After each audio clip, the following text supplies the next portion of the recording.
اس سلسلے میں بنیادی طور پر یہ بات ہمیں سمجھ لینی چاہیے کہ جو والدہ کا کردار ہے نا بیٹے کی ازدواجی زندگی کے حسن و نکھار میں، اس کے حسن و نکھار کا اسی پر ہی سارا انحصار ہے۔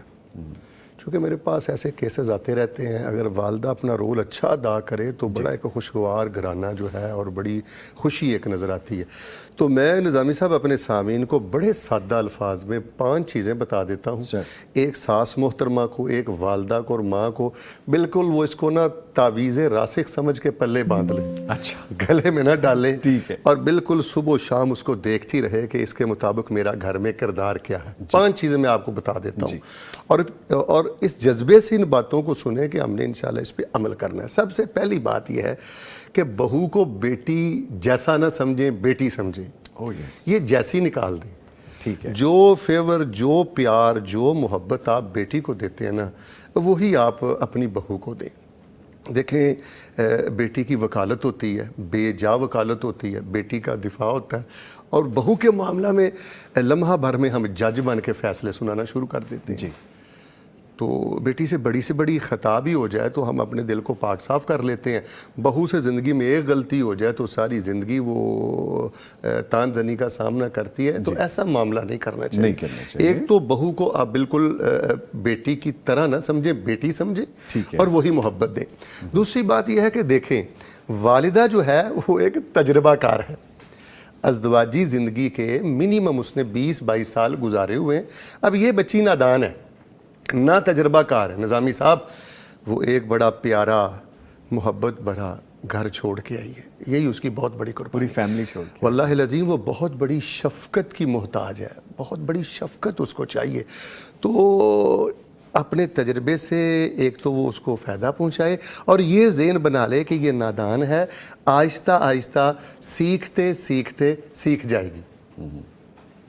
تیسری بات یہ ہے کہ اگر والدہ محترمہ خود کو تھوڑا سا 20-21 سال پیچھے لے جائے نا، اور جب وہ بہو بن کر آئی تھیں اور جو کچھ وہ اپنے لیے پسند کرتی تھیں وہی سہولت، وہی آسانی اپنی بہو کو دے دیں تو ہر گھر جنت ہے۔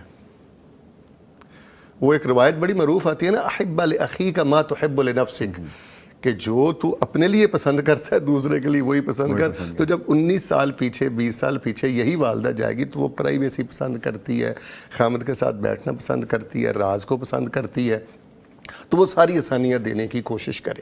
اور جو وہ سمجھتی تھی کہ فلاں چیزیں میری خوشیوں میں ایک قاتل ثابت ہوئی ہیں، تو وہ کوشش کرے اپنی بہو کے لیے وہ چیزیں پیدا نہ کرے۔ اور چوتھی بات یہ ہے کہ نظامی صاحب یہ جو ایک ذہن ہے نا کہ بہو کو ایک نکرانی کی نیت سے گھر میں لانا، کہ گھر میں روٹی پکانے والا کوئی نہیں، جھاڑو دینے والا کوئی نہیں، یہ ذہن ختم کرنا چاہیے۔ میں نے دیکھا ہے کئی گھروں میں لڑائیاں جھگڑے صرف اسی وجہ سے ہوتے ہیں کہ ایک نکرانی کا درجہ ہوتا ہے، تھوڑی وہ حقیقت میں بھی بیمار ہو تو اس کو بہانہ ہی سمجھا جاتا ہے، اور کئی گھروں میں تو چھوٹی چھوٹی مسٹیک پر ایسا بدترین ظلم کیا جاتا ہے بہو پر کہ جو جانوروں پر بھی کرنا جائز نہیں۔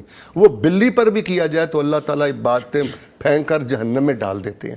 یہ نکرانی والا جو ذہن ہے نا، یہ گندا ذہن، اس کو ختم کرنا چاہیے۔